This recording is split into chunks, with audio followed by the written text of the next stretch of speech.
Bonjour à toutes et bonjour à tous. Nous avons l'honneur d'accueillir cette année Isabelle Simler comme artiste associée de la 26e édition de la Fête du Livre 2025 de Villeurbanne. Isabelle Simler, bonjour. Alors, tu es intervenue en résidence auprès du groupe scolaire Jean Zay, mais aussi tu as créé l'exposition Merveilles au pays du réel. Donc, je vais faire une petite présentation pour ceux qui ne connaissent pas Isabelle de ton parcours. Donc, tu es diplômée des arts décoratifs de Strasbourg. Tu as travaillé plusieurs années dans les domaines de la publicité, du dessin animé, de l'illustration. Tu as été réalisatrice, scénariste et illustratrice. Et depuis 2012, tu es autrice-illustratrice pour les éditions Courtes et Longues, entre autres, avec des albums jeunesse comme Plume, Les idées sont de drôles de bestioles, Dans les poches, Maison, Vivant, Vertige et Heure bleue, entre autres. Voilà. Et aujourd'hui, tu t'attaques à cette version illustrée d'Alice au pays des merveilles, dont nous pouvons découvrir en avant-première les images dans notre exposition à la Maison du Livre. Alors, première question. Le thème de cette édition est réalité-illusion. Comment fait-il écho à ton travail ? Bonjour à tous. Alors, comment il fait écho à mon travail ? Il est vraiment au cœur de mon travail. Je pense cette dualité réalité-illusion. Déjà, le jeu entre réalité et illusion, c'est un jeu avec lequel on travaille quand on dessine de manière générale, quand on est dans la représentation. Et mon travail, il part vraiment du réel. Le point de départ, c'est vraiment l'observation. J'ai une démarche de dessin qui est vraiment plutôt naturaliste. Donc, le point de départ, c'est le réel. Et ensuite, ce qui m'amuse, c'est de basculer vers la fiction, vers l'illusion, et ensuite de jouer en permanence cet aller-retour entre le réel et l'illusion. C'est quelque chose qu'on fait beaucoup quand on est dans une démarche de création. C'est ce que font beaucoup les enfants aussi, eux, très naturellement, puisque en fait, eux, pour les enfants, là, c'est très poreux le rapport du réel à l'illusion et à l'imaginaire. Et quand on est dans une démarche de création, en fait, on essaye de retrouver un peu cette liberté qu'ont les enfants de passer si facilement du réel à l'illusion et de la réalité à l'imaginaire. Donc oui, cette thématique, elle est vraiment au cœur de mon travail. Et en plus, quand le Salon de Villeurbanne m'a proposé de participer à cet événement, j'étais en train de travailler sur Alice au pays des merveilles, où là, on est vraiment complètement dans ce jeu-là aussi. Eric, est-ce que dans ton choix des couleurs, tu cherchais dans quelque chose de réel, ou au contraire, est-ce que tu te donnes un peu plus de liberté dans le choix de tes couleurs pour la représentation des animaux ? Le travail des couleurs, c'est quelque chose qui vient très spontanément. Donc, au moment où j'utilise les couleurs, je n'ai pas vraiment de réflexion. C'est quelque chose qui se fait naturellement. Mais disons que pour donner cette illusion du réel, je pense qu'il faut passer par l'utilisation de couleurs qui ne le sont pas. Et c'est peut-être ça qui va donner... en fait, quand on regarde... par exemple, quand on dessine la nature et je donne souvent cet exemple aux enfants, quand on veut dessiner une brindille ou une feuille, on a une idée préconçue de la couleur qui va avoir cette feuille ou un citron ou une brindille. Mais en fait, si on la regarde vraiment, c'est ce petit objet, mais en fait, il n'a pas une couleur, il a énormément de nuances. Et quand on regarde vraiment, par exemple, si on dessine un citron, on va se rendre compte que sur le citron, il y a du jaune évidemment, mais il peut y avoir du bleu, du rouge, du vert. Et c'est justement en allant au-delà de ce qu'on sait de l'objet et qu'on le regarde vraiment comme si on le regardait pour la première fois, qu'on peut vraiment essayer de le représenter. Et donc moi, quand je dessine, j'ai une manière de dessiner plutôt naturaliste, mais ensuite je vais ajouter beaucoup de couleurs. Alors, quand je dessine, je mets beaucoup de couleurs, les enfants disent je mets beaucoup de traits, je superpose beaucoup de couleurs, et j'ai l'impression que c'est cette multiplicité de couleurs qui, elles, ne sont pas forcément réalistes, qui vont donner peut-être une illusion de mouvement, de vibration, de couleurs qui vont donner cette illusion de réel. Mais je passe par l'utilisation de couleurs qui ne sont pas spécialement réalistes par rapport à mon sujet. Je ne sais pas si c'est très clair ce que j'ai dit. Ouais. Si, d'ailleurs, puisqu'on est rentré directement dans le côté technique, le fait que tu commences d'abord par par dessiner au crayon de couleur et que tu commences par le dessin, c'est aussi une manière de mélanger, du coup, chromatiquement, de mélanger et de faire pas comme du pointillisme, mais du coup, avec les traits, de mélanger plusieurs couleurs sans qu'il y ait d'aplat, en fait, mais juste par le dessin. Enfin, je sais pas si... Oui, c'est vrai que après, il y a des illustrateurs parfois qui travaillent. Parfois, les dessins se font en deux temps, c'est-à-dire il y a d'abord le dessin et ensuite la mise en couleur. Chez moi, c'est complètement mélangé. Je dessine rarement au crayon de papier, je dessine tout de suite en couleur. En fait, pour moi, le plaisir du dessin, il est vraiment complètement lié à la couleur. Donc, quand je commence à dessiner, même quand je fais des croquis rapides, je les fais rarement au crayon de papier. J'aime bien directement les faire en couleur et directement mélanger les couleurs. Effectivement, ça fait vraiment partie du plaisir. Et du coup, le dessin, en fait, je dessine et je vais donner de la couleur et une texture aussi aux choses. En fait, quand je dessine pas simplement... Enfin, je commence par dessiner ma forme, mais j'aime bien rentrer dans ma forme, rentrer dans le volume de ma forme, dans la texture, dans la matière. Et pour ça, le travail de la couleur, il est important. Donc c'est vrai que c'est très imbriqué. La couleur, le dessin, le volume, tout se fait un peu en même temps. Et du coup, quand tu représentes la nature, les animaux, tu choisis un angle de vue quand tu cherches à rentrer dans ton sujet? On peut rajouter une deuxième question qui peut aller de pair aussi. Pourquoi cet attrait, tu représentes principalement le monde animal et végétal. Pourquoi cet attrait aussi dans la... Qu'est-ce qui t'intéresse dans cette représentation? Ouais, ça peut aller assez bien avec la question du point de vue. Ça, donc oui, effectivement, le vivant, la représentation du vivant est très présente dans mon travail. Je pense qu'elle est à l'origine de... C'est le point de départ, c'est le plaisir du dessin en fait qui prend sa source dans l'observation de la nature. Je pense que c'est vraiment ce qui est déclencheur. Depuis longtemps, c'est ce qui me donne envie de dessiner, l'observation, et donc c'est au cœur de mon travail, et donc comment dire, dans mes livres, ce que j'essaye de faire, c'est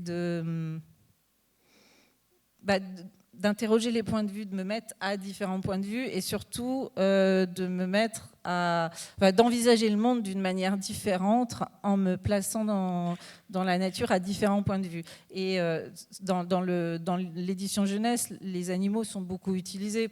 On se sert beaucoup de la nature et des animaux pour représenter les choses, pour raconter des histoires.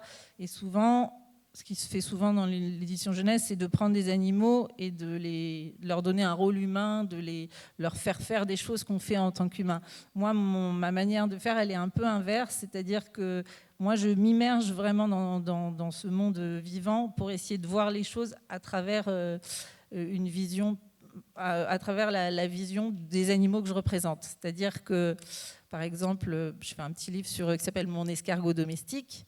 Donc j'ai beaucoup observé les escargots, et donc la façon de me positionner quand je fais un livre par exemple sur un escargot, c'est que je vais essayer de me mettre dans la peau d'un escargot et d'essayer de voir le monde à travers ce que peut percevoir un escargot.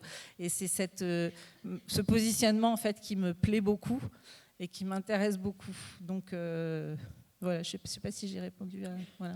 Complètement. Et donc après, ce qui me plaît bien dans l'idée de représenter la nature, c'est vrai que je dessine beaucoup d'animaux, assez peu d'humains, mais ce qui m'intéresse, c'est d'interroger notre rapport au monde humain, et en représentant ces animaux et en m'intéressant aux vivants, c'est une manière un peu détournée d'interroger notre rapport à ce monde-là. J'ai envie qu'on parle un petit peu de Plume, qui est un livre important. C'est le premier avec les éditions courtes et longues, et je crois qu'il avait été sélectionné par le New York Times en 2017, je crois. En quoi c'est un livre important, et ça a été vraiment le début d'une grande aventure avec les éditions courtes et longues. Est-ce que tu peux nous en parler du coup ?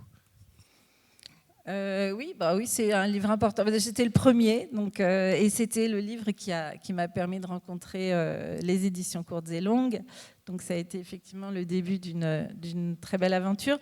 Et c'est un livre alors ça fait 13 ans à peu près que je l'ai dessiné. C'était mon premier livre, mais qui étonnamment est encore très présent aujourd'hui pour moi. Après, j'ai fait pas mal de livres depuis, et il y a des livres... Ils existent tous, mais il y a des livres dont je me suis plus écartée. Et Plume, c'est un livre qui reste très présent dans ma façon de travailler, que j'utilise beaucoup avec les enfants, que j'utilise encore beaucoup et qui est un repère pour moi, même si la façon que j'avais de dessiner dans Plume a beaucoup évolué depuis, puisque le dessin, c'est quelque chose qui est en mouvement, en fait, qui n'est pas figé. Donc, à chaque livre, ma façon de dessiner, elle évolue, elle se transforme, parce qu'on n'a jamais fini d'apprendre à dessiner, donc c'est quelque chose qui est en mouvement. Donc ma manière de dessiner est très différente aujourd'hui de ma façon de dessiner dans Plume.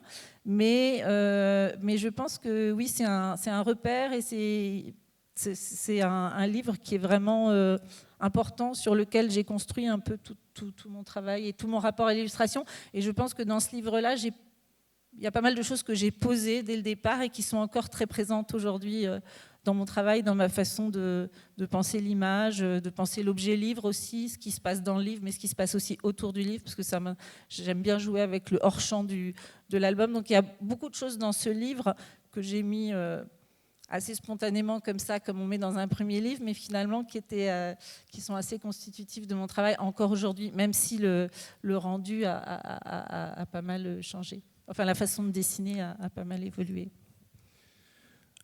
Du coup, est-ce que tu peux nous parler de ton lien avec ton éditeur et ta manière de travailler avec lui ? Je sais que tu nous as présenté ça un petit peu comme une forme de dialogue au moment de la conception du livre. Et c'est vrai que c'est un lien qui est assez unique et assez fascinant et qui donne du coup, dont les résultats sont sous nos yeux, quoi. Oui, alors il y a vraiment plein de manières de faire des livres, et il y a plein de manières de travailler avec un éditeur. Et c'est vrai que ce qui est déterminant, c'est de trouver la bonne personne avec qui échanger. Et c'est vrai que quand j'ai rencontré Jean Poderos, donc qui est là, que j'ai rencontré sur mon premier livre Plume, très très vite, j'ai vraiment eu le sentiment que c'était le type d'échange que je cherchais vraiment en faisant des livres. Et alors c'est une maison d'édition qui aussi a une petite particularité peut-être, c'est que les éditions courtes et longues font des livres d'art et font des livres jeunesse, et donc je pense qu'ils ont une manière d'envisager le livre jeunesse qui est une manière assez particulière de l'envisager, et de fabriquer les livres aussi. Et donc assez vite, je me suis vraiment bien retrouvée dans cette façon de concevoir le livre. Et ensuite, le rapport avec l'éditeur, c'est quelque chose d'évidemment de fondamental, et c'est une sorte d'équilibre qu'il faut trouver. Alors je pense qu'il n'y a pas une relation idéale, je pense qu'il y a plein de relations possibles, mais il faut trouver la relation qui correspond à sa façon de travailler. Et moi, ce que j'apprécie beaucoup quand je travaille avec Jean, c'est que je me sens vraiment accompagnée dans mon travail de création, et en même temps, je me sens très libre. Et c'est cette espèce d'équilibre qui est très très précieux et qui est très difficile à trouver. Et l'idée de travailler, alors c'est vrai que quand il y a des illustrateurs, des auteurs qui changent beaucoup, enfin qui travaillent avec plein de maisons, moi le fait de construire quelque chose dans la durée avec une même personne comme ça, je trouve que c'est très enrichissant, et c'est moi, j'ai l'impression de construire, j'ai l'impression que de tirer un fil comme ça, de tirer un fil dans la durée, et l'idée de travailler sur le temps, c'est quelque chose qui m'intéresse vraiment. Et ce que j'apprécie aussi beaucoup dans le regard de Jean, qui a cette formation artistique, c'est son regard, justement, c'est son regard, et c'est aussi sa façon de me bousculer. Parce qu'en fait, quand on dessine, parfois, on a tendance à aller peut-être dans des endroits où on se sentirait plus confortable, ou on prend des habitudes. Enfin, voilà, on peut parfois rentrer dans des systèmes et Jean, il me rappelle toujours qu'il faut que je garde beaucoup de liberté par rapport à mon travail. Et justement, il va m'amener à aller, à sortir parfois d'un espèce de confort dans lequel on a peut-être tendance à rentrer au bout d'un moment dans le dessin. Donc, ouais, c'est une relation qui est extrêmement stimulante, qui est très, très précieuse. Et ça, je pense que c'est quand on l'a trouvé, c'est quelque chose de... Et après, c'est un rapport de confiance aussi qui se construit sur le temps. Quand vous avez quelqu'un qui vous fait confiance, ça donne des ailes après pour avancer, pour travailler, pour dessiner. Donc oui, c'est très précieux. Du coup, tu nous as parlé de liberté, et être autrice illustratrice, ça permet cette liberté-là. Pour le livre vivant, tu as travaillé avec un auteur, Stéphane Servant. Est-ce que tu peux nous parler de cette collaboration, justement, avec un auteur ? C'est vrai que j'aime bien. J'ai eu envie d'être auteur, illustratrice, parce que j'avais envie d'envisager le livre dans son ensemble, de pouvoir. Ce qui me plaît beaucoup, ce qui est très amusant, c'est d'imaginer le livre qu'on a envie de faire. Et quand on est illustrateur, souvent, on arrive sur un projet qui existe déjà. Et moi, j'aime bien l'idée d'imaginer vraiment tout. Et après, je prends beaucoup de plaisir à écrire, à dessiner. Et je prends surtout beaucoup de plaisir de passer de l'un à l'autre, de confronter l'écriture au dessin. C'est quelque chose qui me plaît beaucoup. Donc, souvent, dans mes livres, j'aime bien tout faire. Et après, parfois, il y a des collaborations que j'aime bien faire aussi, parce que c'est très enrichissant. Ça permet d'aller dans des endroits où on n'irait pas soi-même. Et après, le texte que m'a proposé Stéphane faisait vraiment écho à mon travail, mais avec sa façon à lui de l'amener, puisque Vivant, ça raconte l'histoire d'une vie à travers, à chaque fois, tous les âges de la vie sont comparés, enfin, chaque âge de la vie est illustré par un animal, par une plante. Dans son texte, Stéphane, il met vraiment l'humain au cœur du vivant. Et donc, évidemment, ça faisait vraiment écho à mon travail. Et Stéphane, il a une écriture qui est très poétique, mais assez épurée, et dans laquelle moi j'ai eu beaucoup de place en fait. Je me suis pas sentie, je me suis sentie pratiquement aussi libre quand je fais un livre toute seule.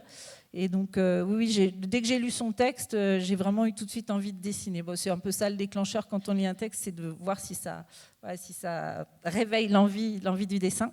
Et après, il m'a laissé assez libre sur la fin. On a discuté, je lui ai demandé s'il avait une idée préconçue s'il voyait des choses déjà, s'il avait une idée du livre, de l'objet, et il n'avait pas d'idée, donc il m'a laissé vraiment libre d'imaginer l'objet. Et donc c'est vrai que quand moi je commence un album, j'aime bien trouver l'espace du dessin. C'est souvent ça qui va déterminer le format. Et avec Vivant,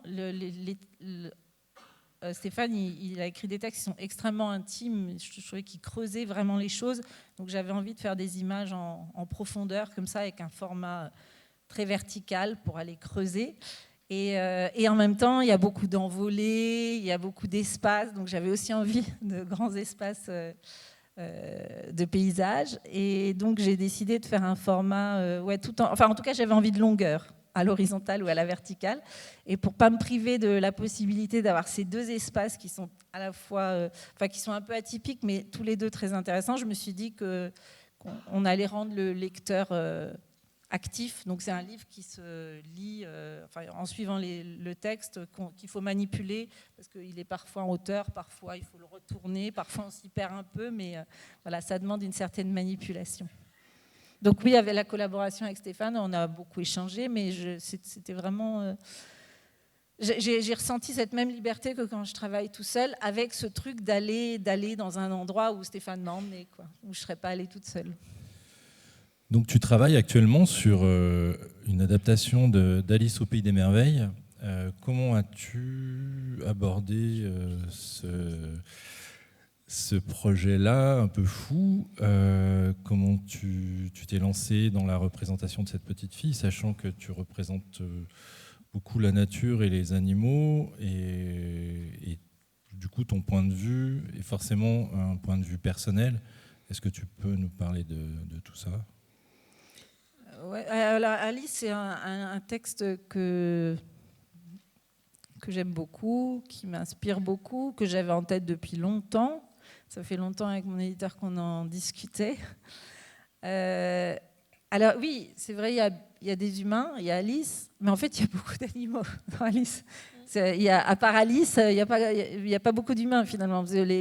Les personnages qui parlent sont des animaux. Les quelques humains qu'il y a, finalement, ce sont des jeux de cartes, des personnages, des têtes de jeux de cartes. Donc finalement, des vrais humains, il n'y en a pas tant que ça. Et après, pour moi, dans Alice, il y a quelque chose d'assez... la nature, le rapport au vivant, il est assez présent. Le premier titre de Lewis Carroll, c'était Alice sous la Terre. Hein, et d'ailleurs, je trouve que c'est plus juste, parce que ça s'appelle Alice au Pays des Merveilles, mais finalement, c'est assez cauchemardesque, Alice. C'est un monde assez sombre. Donc, il y a beaucoup d'animaux, il y a beaucoup de personnages, et effectivement, il y a Alice. Il y a cette question de la représentation d'Alice qui est essentielle quand on illustre Alice au Pays des Merveilles. Alors pour moi, Alice au Pays des Merveilles, le texte de Lewis Carroll. Moi, quand je rentre dedans, il m'aspire. C'est vraiment une plongée. Et il y a quelque chose de très immersif. C'est vraiment une aventure. Et j'avais envie de proposer au lecteur cette aventure-là, que ce soit qu'il y ait un côté immersif et qu'on rentre dans le monde de Lewis Carroll et d'Alice. Et donc, je n'ai pas cherché à en faire un personnage de fiction, à caractériser Alice comme à en faire un personnage. Parce que pour moi, Alice, c'est le lecteur. C'est le lecteur et donc je place beaucoup le lecteur dans une perspective assez subjective. L'idée, c'est vraiment d'inviter le lecteur à faire cette expérience de rentrer dans le monde d'Alice et d'être Alice. Donc, alors, je représente forcément Alice parce qu'à un moment donné, j'ai besoin de la représenter, mais je la représente plus comme un personnage un peu archétype. C'est une petite fille, mais elle n'est pas tellement caractérisée parce que ce qui m'intéresse, c'est vraiment plus de proposer au lecteur de faire cette expérience qui est très... Alice, c'est un livre sur le langage, sur la perception, sur la représentation du corps. Donc le corps est très présent. Et donc, oui, je propose vraiment cette aventure comme une aventure assez immersive. Et donc, c'est un livre illustré, mais avec beaucoup, beaucoup d'illustrations. J'avais envie qu'on puisse rentrer dans les images. Donc, il y a beaucoup, beaucoup d'images. Il y a le texte intégral, qui est traduit par Henri Parizeau, mais c'est aussi presque j'avais envie il donne une sensation presque comme un livre d'images, comme un album. Donc, il y a beaucoup, beaucoup d'images. Il y a autant d'images que de pages de texte et des grandes images dans lesquelles on rentre. Et comment tu as choisi les passages du coup à illustrer sur l'ensemble de... Il y a des passages, j'imagine, un peu... ouais, alors c'est particulier, Alice, parce qu'en fait, tout le monde connaît Alice, mais tout le monde connaît les mêmes passages d'Alice. Et en fait, il y a des passages qui sont ultra connus et ultra représentés, et pour lesquels on a déjà beaucoup d'images. Et il y a plein de passages qui sont très obscurs, parfois abscons, très mystérieux, assez cauchemardesque, et donc il y a tout un pan pour lequel il n'y a pas de représentation. Enfin, moi, j'avais... Aussi, il y en a sûrement, mais enfin, moi, je n'avais pas de représentation. Donc, c'est assez amusant, c'est très contrasté. Donc, il y a des moments du texte qui sont très emblématiques, à côté desquels on ne peut pas passer, parce que ça fait partie du jeu de représenter Alice, de représenter aussi ces passages qui sont très emblématiques et très connus. Donc, pour lesquels j'ai pris beaucoup de plaisir à les imaginer à ma manière. Et ensuite, il y a aussi beaucoup, beaucoup de choses là où j'avais l'impression d'aller plus vers quelque chose vers un terrain vierge, où je sentais que, là, pour lesquels je n'avais pas d'idées préconçues. Donc, c'est assez contrasté. Après, j'ai vraiment suivi mes envies. Parfois, je suis assez proche de ce que raconte Lewis Carroll. Parfois, je pars dans des choses graphiques qui me sont évoquées par Lewis Carroll. Parfois, je suis proche du texte, parfois, je m'en éloigne. L'idée, c'était... J'ai fait ce livre après en avoir fait beaucoup d'autres. Je pense que je n'aurais pas aimé faire Alice tout de suite quand j'ai commencé à faire des livres. L'idée, c'était aussi de confronter l'univers de Lewis Carroll, qui est fascinant, qui est vertigineux. Il ouvre énormément de portes. Et de le confronter à mon univers à moi et de mettre en lien comme ça ma façon de percevoir les choses et ce que propose aussi Lewis Carroll. Je ne sais pas si j'ai répondu à ta question, oui. On va maintenant aborder du coup ta résidence au groupe scolaire Jean Zay et ton exposition. Donc, Mélanie. Oui, je peux peut-être démarrer avec quelques chiffres. Donc effectivement, tu as travaillé au sein du groupe scolaire sur l'ensemble de l'année scolaire. Donc tu as pu rencontrer 486 enfants, précisément, de la petite section au CM2. Donc c'est vraiment tous les cycles. Donc tu as pu les rencontrer 4 fois au sein de l'année scolaire, ce qui a permis de faire vraiment une grande aventure pour tous les enseignants, les équipes enseignantes et les enfants également. On a clôturé hier avec la sortie de résidence. Donc l'objectif aussi était de faire une création collective, mêlant et valorisant les productions de tous les enfants, de tous les niveaux, donc une production intercycle. Est-ce que tu peux nous dire quelques mots sur cette aventure ? Ah ben, c'était une aventure très joyeuse, très agréable, très enrichissante aussi pour moi, parce que le travail de création, c'est un travail plutôt solitaire, donc moi ça me fait beaucoup de bien de m'immerger avec les enfants et de ces moments de rencontre. Et j'aime beaucoup, j'ai beaucoup dans la forme de cette résidence, ce que j'ai beaucoup apprécié, c'est de revoir les enfants plusieurs fois. Parce que on en fait beaucoup quand on est auteur-illustrateur, des rencontres avec les enfants en amont des salons, mais souvent c'est très ponctuel, on rencontre une classe pendant 1h30. Alors c'est évidemment intéressant, mais c'est très frustrant, parce qu'on a peu de temps, et si on a envie de faire quelque chose autour du dessin avec les enfants, il faut du temps long. Et avec ce type de dispositif, c'est génial parce qu'on voit les enfants plusieurs fois et on peut expérimenter plein de choses. On a le temps de faire des croquis, on a le temps de se tromper, on a le temps de faire des choses qu'on ne garde pas, on a le temps d'échanger, on a le temps aussi d'aller voir un peu chacun, parce que dans les classes, il y a ceux qui sont très présents et il y a ceux qui sont un peu plus timides et cachés. Donc c'est génial d'avoir du temps. Et donc oui, non, ça a été une super expérience. Et donc là, l'idée, c'était de proposer quelque chose qui fonctionne avec des tout petits et des plus grands. Et j'avais pas envie que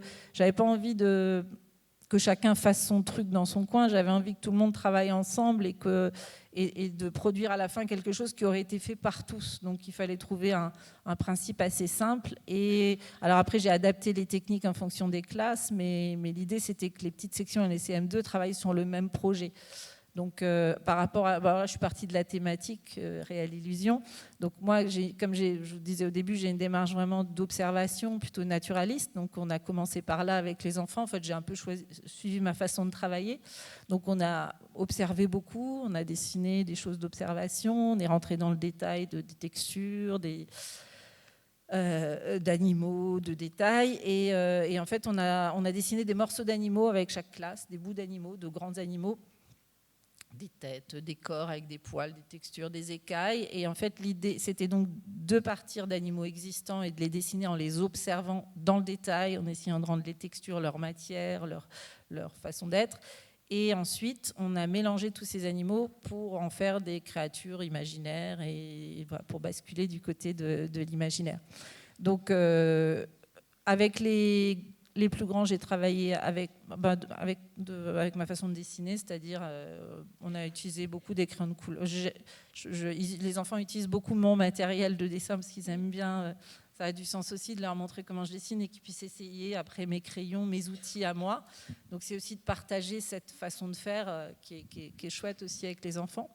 Et donc, avec les enfants de primaire, ils ont utilisé à peu près mes outils. Et avec les maternelles, alors on était dans la même manière de dessiner, c'est-à-dire moi je fais beaucoup de traits, je superpose beaucoup les couleurs. Donc avec les petites sections, on peut très bien faire ça. Ils savent très bien superposer les couleurs et faire plein de traits. Sauf qu'au lieu d'utiliser des crayons de couleur, on va utiliser des craies grasses qui marquent bien pour qu'ils n'aient pas besoin d'appuyer, parce qu'ils mettent pas forcément les petites sections mettent pas beaucoup de force dans leur... Enfin, certains, ça dépend des enfants. Mais donc, voilà, c'était la même manière de dessiner, la même technique, mais avec des outils différents. Et donc, voilà, c'était vraiment très enthousiasmant de travailler. Et ce qui est chouette, c'est quand on arrive dans un groupe scolaire, c'est de se dire que toute l'école participe, tous les enseignants participent. Donc, ça donne une dynamique au projet qui est vraiment... c'est très, très enthousiasmant.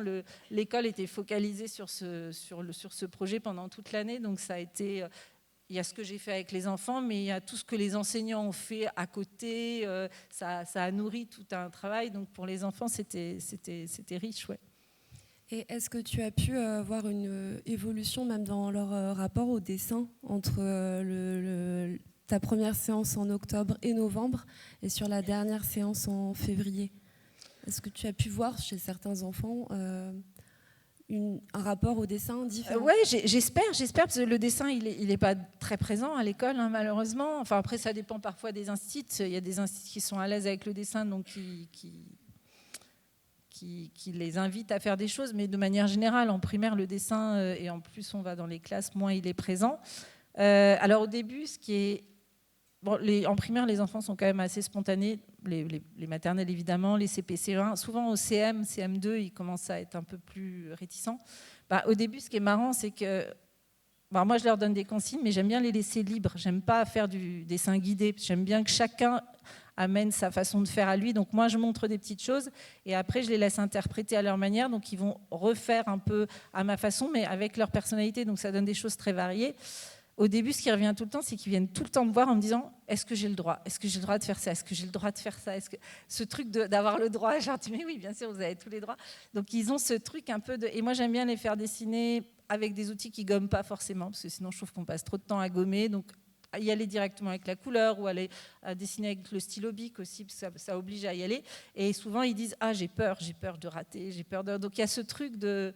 Voilà, qui est amené un peu par l'école, de vouloir bien faire, ils veulent sortir leurs règles. Enfin voilà, au début, ils sont un peu, ils ont peur de se tromper. C'est quelque chose qui revient tout le temps. Et je pense qu'après, qu'il y en a pas mal qui ont bien apprécié le fait d'avoir aussi cette liberté-là de faire des choses. Oui, et je les ai sentis de plus en plus à l'aise. Ouais. Parce que l'idée pour moi, enfin, ce qui est le plus important sur une résidence comme ça, bon après si on arrive à faire quelque chose de chouette à la fin, ça fait plaisir.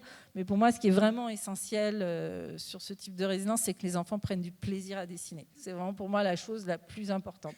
C'est qu'ils prennent du plaisir au moment où on est ensemble et de stimuler cette envie de dessin comme ça. Et de la stimuler pour tous. Parce que dans les classes, il y en a toujours 2 ou 3 qui dessinent super bien, mais à la limite, eux, ils n'ont pas besoin de moi, ils ont déjà cette envie.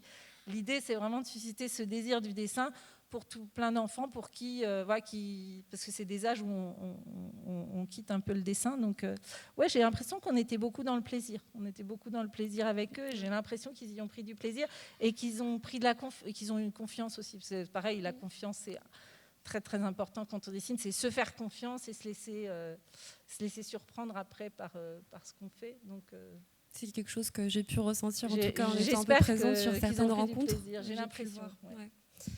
Et du coup, c'est vrai que quand tu présentes tes livres, tu leur donnes plein d'informations sur les animaux. Est-ce que eux aussi t'ont appris des choses ? Oui, ouais, parce que ça aussi, c'est au cœur de mon travail, l'observation du vivant, et c'est un super sujet d'échange avec les enfants, parce que dans les classes, il y a des spécialistes d'insectes, d'oiseaux, de dinosaures, et ils sont assez spécialistes, les enfants, c'est-à-dire quand ils s'intéressent à une chose, ils s'y intéressent à fond, donc ils connaissent vraiment tout. Et ils ont un vocabulaire qui est... J'étais surpris parfois par des moyennes sections qui avaient du vocabulaire extrêmement précis. Quand on a lu ensemble la série de Mon chat sauvage et je leur parlais du chat qui voit la nuit, et il y avait un petit moyenne section, il me dit « Oui, madame, on dit qu'il est nyctalope ». Alors, ils aiment bien les mots particuliers, les mots scientifiques. Et après, oui, ils m'apprennent toujours plein de choses. Là, j'ai découvert une nouvelle espèce. C'était un moyenne section aussi. Quand on a lu Mon escargot domestique, qui a levé la main à un moment donné, qui a dit « Oui, moi, je connais des espèces d'escargots avec des poils ». La maîtresse l'a regardé un peu, genre, parce qu'elle fabule beaucoup, les enfants aussi, parfois.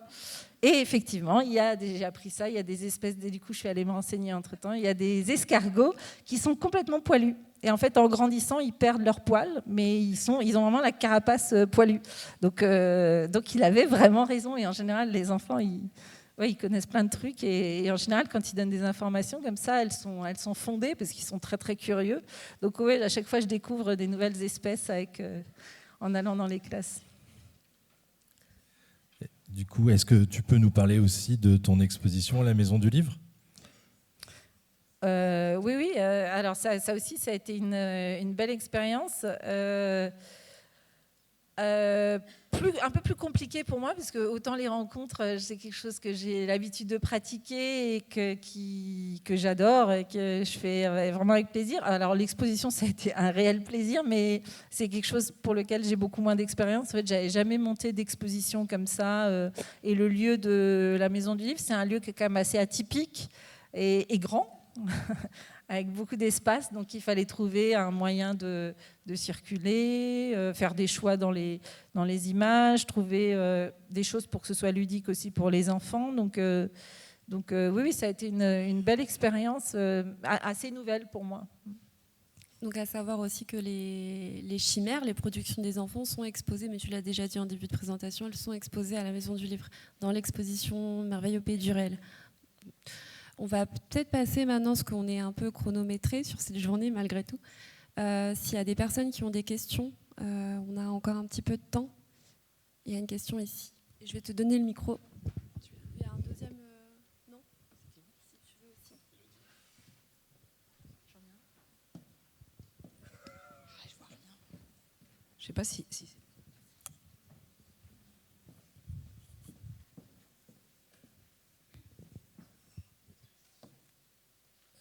Du coup, j'y vais. Moi, ma première question, vous avez un style qui est vraiment assez particulier et j'imagine que vous l'êtes approprié au fil du temps. Et est-ce que quand vous avez commencé, vous aviez des inspirations particulières ou est-ce que vous avez commencé et puis ça a évolué au fil du temps en fonction de ce que vous dessiniez ?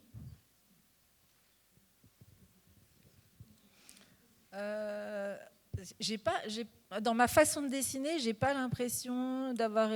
Enfin, pas consciemment en tout cas, été influencée par des styles particuliers. J'ai l'impression, souvent, quand j'aime des choses, c'est très différent de ce que je fais moi. Donc, souvent, les illustrateurs qui me plaisent beaucoup ont une façon de dessiner qui est très éloignée de moi. Non, j'ai pas vraiment, je saurais pas vous dire d'influence graphique. Après, ma façon de dessiner, elle s'est vraiment construite avec le temps. Elle a évolué. Au début, j'ai toujours utilisé beaucoup de couleurs et j'ai toujours dessiné avec des traits. Mais ce que j'aime bien quand on dessine le monde animal ou végétal, c'est de donner ce sentiment qu'il est vivant, qu'il est vibrant, qu'il est... Donc, de plus en plus, j'ai essayé de travailler ce mouvement, le travail de la lumière, des couleurs, des reflets. Et donc ça, c'est vraiment quelque chose qui est venu au fil du temps en dessinant. En fait, plus on dessine et plus on finit par comprendre ce qu'on a envie de faire passer par le dessin, ce qu'on a envie d'amener dans le dessin. Et donc, en fait, plus on dessine, mieux on se connaît, mieux on arrive à savoir ce qu'on a envie de faire passer par le dessin. Donc, je n'ai pas l'impression que j'ai eu d'influence graphique comme ça. Moi, ce qui m'a vraiment donné, les albums que j'avais quand j'étais plus jeune et qui m'ont beaucoup, que j'ai beaucoup regardé, qui m'ont beaucoup touché, c'était beaucoup les albums de Tommy Ungerer. Donc, c'est une manière de dessiner qui est très différente. Après, Tommy Ungerer, il dessine pas mal les animaux. Il a un truc que j'aime beaucoup chez lui et que moi j'essaye aussi un peu que j'aime bien faire, c'est que Tommy Ungerer, il a beaucoup mis à l'honneur des animaux qui n'étaient pas populaires dans ses livres, comme les vautours, les serpents, les poulpes. Moi je trouve que c'est des animaux fascinants, mais il y a plein de gens qui ont un peu peur des poulpes. Le poulpe, il n'a pas une belle image dans la littérature. C'est un animal qui est souvent mal... Et Tommy Ungerer, il avait un peu cette démarche et moi j'adore dessiner les insectes, les araignées. Je dessine beaucoup les araignées. C'est un animal qui n'est pas du tout populaire. J'aime bien m'intéresser à des animaux qui sont pas forcément, avec lesquels les humains. Les insectes en général, c'est un sujet intéressant de dessin parce que les enfants sont assez sensibles aux insectes, mais les adultes ont souvent une appréhension par rapport à ce monde des insectes. Et c'est un monde qui est assez fascinant, qui est assez vertigineux et qui est très accessible, en fait. C'est donc je réponds pas du tout à la question, ça n'a rien à voir. Mais non, d'influence graphique directe, non, j'en vois pas. J'en vois pas. D'accord.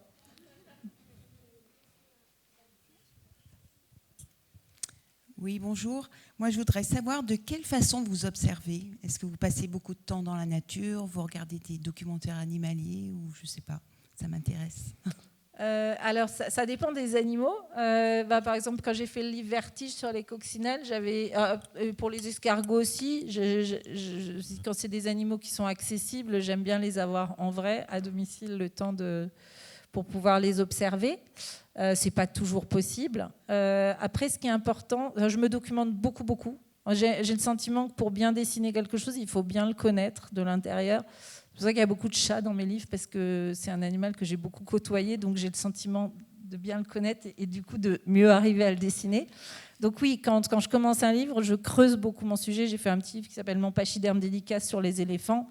Je les ai beaucoup observés, j'ai lu beaucoup de choses sur le système, enfin la façon... la sociabilisation des éléphants, enfin la façon de la hiérarchie qu'il y a dans les troupeaux. Tout ça. Après, je m'en suis pas tellement servi dans le dessin, mais j'avais besoin de comprendre un peu comment fonctionnaient les animaux. C'est aussi très inspirant, parce qu'en fait, c'est là que je trouve la matière du dessin, du texte. Par exemple, quand j'ai lu plein de choses sur les éléphants, je me suis beaucoup intéressée à la façon dont ils percevaient le monde. Et les éléphants, ils ont une manière de communiquer. Ils communiquent par infrasons, comme les baleines. Ils entendent des sons qu'on n'entend pas du tout. Ils entendent les infrasons que produisent les nuages quand ils se déplacent. Ils ont une perception du monde qui est tellement différente de la nôtre. Tout ça, c'est une matière qui est très inspirante aussi. Donc, je fouille beaucoup mon sujet. Et ensuite, pour la représentation, je dessine beaucoup. Et je regarde... Alors, quand c'est des animaux que je peux voir en vrai, l'idéal, c'est de pouvoir tourner autour d'un sujet. Parce qu'après, on peut servir de photo, mais le problème avec la photo, c'est qu'on a toujours un côté des choses et on n'a pas le volume. Et après, pour moi, ce qui est important de comprendre, c'est le mouvement. Par exemple, dans Vertige, la coccinelle. Alors après, j'ai observé les vraies coccinelles, mais les coccinelles, quand elles ouvrent leurs ailes et qu'elles s'envolent, on n'a pas le temps de percevoir le mouvement avec les yeux, comme quand je dessinais des araignées. Donc, je regarde beaucoup des petites vidéos au ralenti pour comprendre la mécanique en fait, des choses, comment l'araignée elle va positionner ses 8 pattes, ce qui se passe quand la coccinelle elle ouvre ses élytres, et qu'ensuite elle déplie ses ailes. Enfin, il y a toute une mécanique. Donc oui, il y a vraiment un mouvement à comprendre. Donc quand en tout cas je fais un livre où je vais avoir un animal que je vais beaucoup dessiner, je vais beaucoup l'observer, beaucoup le dessiner pour ensuite l'avoir en tête et pouvoir me libérer justement de modèles et pouvoir me l'approprier. Donc j'observe beaucoup. Donc quand c'est des animaux sauvages, ça va être de la vidéo, ça va être des documentaires, ça va être des livres, des tologues que je lis. Enfin voilà, j'essaye de me documenter dans tous les sens et pour ensuite pouvoir représenter les choses. Je multiplie beaucoup les sources pour que ce soit le plus riche possible. Et ensuite, je m'en éloigne voilà, parce qu'après, j'aime bien partir du réel parce que le réel, il est fascinant, il est... Mais ensuite, j'ai pas envie que mes livres soient... Enfin, je cherche pas à faire des livres didactiques ou documentaires. Pour moi, j'ai envie d'avoir une approche sensible plutôt des choses et mon approche à moi, qui n'est pas forcément une approche réaliste. Donc, je me documente beaucoup et à un moment donné, je m'éloigne aussi de cette documentation. Bonjour. Merci pour l'intervention déjà, c'est passionnant. Moi, j'avais une question concernant votre intervention en école. Oui, je suis là, pardon. J'avais une question concernant vos rencontres avec les enfants, vos interventions en école. Je me demandais en fait comment on y vient, parce que ça paraît un petit peu automatique en fait. La plupart des auteurs, illustrateurs, autrices, illustratrices, ça semble être une activité complémentaire de facto quasiment, d'intervenir en école et de faire des ateliers avec les enfants. Et puis en y réfléchissant, je me suis dit mais finalement ça coule pas forcément de source en fait. Autant lire des livres avec ses enfants chez soi et qu'il y ait des connexions évidentes avec le travail d'auteur-illustrateur, on peut le voir. Autant rencontrer 30 d'un coup et élaborer des choses, à leur faire un échange à faire avec eux, ça paraît finalement vachement différent en fait de ce travail en grande partie solitaire de concevoir des livres. Et je me demandais comment on y vient, comment on l'appréhende. Vous avez dit que vous en avez fait beaucoup, donc est-ce que ça a tout de suite été évident pour vous ? Est-ce que vous aviez déjà une idée assez précise de ce que vous alliez faire, ou est-ce que vous avez complètement découvert sur le tas ? Voilà, en gros, comment vous y êtes venu et comment vous l'avez appréhendé ? Alors, Plus j'en fais et plus je prends de plaisir. Et je pense que les premières interventions que j'ai faites, non, on n'est pas du tout formé en tant qu'illustrateur pour faire des interventions scolaires. Donc après, je pense qu'on improvise beaucoup suivant ce qu'on a envie d'amener auprès des enfants. Au début, j'avais tendance à proposer des choses très compliquées quand j'allais dans les classes. Et finalement, maintenant que j'ai un peu d'expérience, je propose plutôt des choses simples pour être beaucoup dans le plaisir et pour improviser plus. Et ça, c'est ce qui me plaît beaucoup. Et sur ce type de projet, ça permet vraiment, quand j'ai commencé à faire, on a fait le projet des chimères, j'avais pas d'idée trop préconçue de ce que ça allait donner. Et c'est ça qui est vraiment plaisant, de pouvoir jouer l'aventure avec les enfants et d'improviser et de voir ce qu'ils vont amener et comment on va avancer ensemble. Mais pour arriver à ça, il faut avoir un petit peu quand même pratiqué les ateliers pour avoir cette liberté-là. Donc oui, dès le départ, c'est quelque chose qui m'a beaucoup plu. Après, j'ai eu l'occasion, quand j'ai commencé à faire des interventions, j'ai fait pas mal d'interventions avec les hôpitaux de Paris, la Salpêtrière en pédopsychiatrie, j'ai fait pas mal d'interventions en IME. Ça a été très formateur en milieu hospitalier aussi. Parce qu'en fait, c'est des lieux où on est obligé d'improviser et où on n'est pas toujours sûr d'avoir un résultat au bout. Et qu'en fait, l'idée, c'est de profiter du moment. Et ça m'a beaucoup appris à essayer de faire avec ce qu'on avait à un moment donné et voilà, d'essayer d'échanger. Après, pour moi, ça enrichit beaucoup mon travail. C'est parce qu'en dessinant avec les enfants et en mettant la main à la pâte avec les enfants, et ça m'interroge aussi sur ma pratique du dessin. Les enfants, ils sont très spontanés. Au primaire, c'est assez contrasté parce que, comme dit, il y a en début de primaire, les enfants sont très spontanés et c'est très facile de les faire dessiner. Et c'est vraiment un moment pivot où ils vont commencer à s'arrêter de dessiner, à perdre un peu confiance, à perdre leur spontanéité. Donc oui, ça m'intéresse beaucoup et ça interroge beaucoup ma pratique aussi. Donc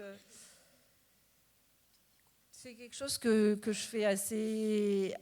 Enfin, que je fais avec beaucoup de plaisir, et plus ça va, et plus je prends du plaisir à le faire. Et j'essaye à chaque fois de me dire qu'il faut profiter du moment et de l'échange avec les enfants et d'essayer d'envisager ces rencontres avec le plus de liberté possible. Ouais. Mais non, il n'y a pas de. Je pense que chaque illustrateur vit un peu avec sa personnalité, sa façon de faire. Mais après, c'est quelque chose qui m'est vraiment. C'est quelque chose qui m'est naturel quand j'ai l'impression, quand je suis dans les classes et quand je dessine avec les enfants, c'est quelque chose qui m'est complètement naturel. Beaucoup moins naturel que de parler devant plein de gens comme ça. Quand je suis dans les classes, c'est vraiment... c'est vrai, il y a des fois, il y a des illustrateurs qui me disent qu'ils sont stressés quand ils vont dans les classes. Parler devant du public comme ça, je trouve ça un peu stressant. Aller dans les classes, c'est vraiment un truc qui me stresse jamais. Ça m'est vraiment naturel, je prends beaucoup de plaisir et c'est facile, enfin c'est logique pour moi. Ça va vraiment de pair avec mon travail. Donc voilà, après, suivant les personnalités, il y a des choses qui sont plus faciles, mais c'est vrai qu'aller dans les classes et dessiner avec les enfants. Et parfois, quand là, c'est un projet qui est très construit. Parfois, je vais dans des classes où j'arrive dans une classe et je ne suis pas spécialement attendue, la rencontre n'a pas du tout été préparée. Là, c'est un peu différent. Et ce que je fais dans ces cas-là, c'est que je commence tout de suite par m'asseoir à une table et dessiner. Je propose aux enfants d'aller autour. Et alors ça, il y a ce truc qui est chouette avec le dessin, c'est que le dessin, ça canalise en fait et que ça permet d'embarquer les enfants. Voilà, donc il y a un côté assez magique dans le fait de dessiner avec les enfants et de s'y mettre tout de suite parce que ça déclenche des choses. Ça permet d'embarquer des enfants qui sont moins scolaires ou qui sont... Et donc oui, je me sers beaucoup du dessin pour créer ce lien et ça marche bien avec les enfants. Ouais. Je ne sais pas si j'ai répondu à la question. Oui. On a une question. Une dernière question.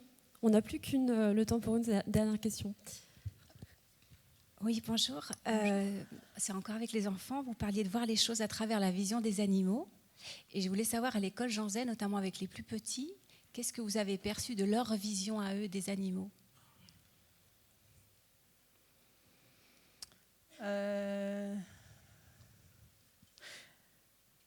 Je pense que les enfants, ils ont une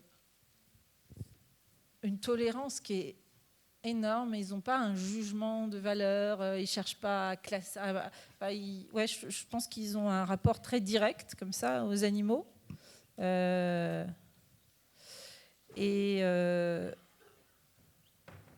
une curiosité très naturelle, une curiosité sans idée reçue.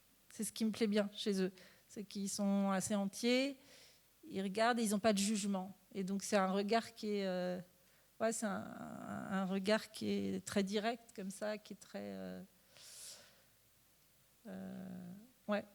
Donc c'est un chouette sujet dans leur manière de représenter. Alors après c'est le travail de l'observation, c'est quelque chose d'étrange. Je me demande toujours si on a la même manière de voir les choses. Parce que des fois, quand je suis dans des classes et qu'on dessine un animal et qu'on essaye vraiment de le regarder comme si on le voyait pour la première fois, il y a des enfants qui font des formes, mais ça n'a rien à voir. Quand on a une manière de dessiner très géométrique, par exemple, d'autres qui suivent vraiment la forme de... Enfin, je pense qu'on ne perçoit pas tous les choses de la même manière, on ne garde pas les mêmes choses. Et, donc après, ce qui est chouette avec les enfants aussi quand on dessine, c'est qu'ils ont une capacité à rebondir tout de suite sur ce qu'on fait, ou quand on leur montre des choses, quand on les sensibilise à des petits détails sur les animaux, ils sont très vifs, donc ils rentrent très vite dans ce qu'on leur propose. Et donc oui, je pense qu'ils ont une vision, je dirais, très tolérante, très sensible des choses. On va devoir clôturer ce temps d'échange. Merci Isabelle, merci Eric.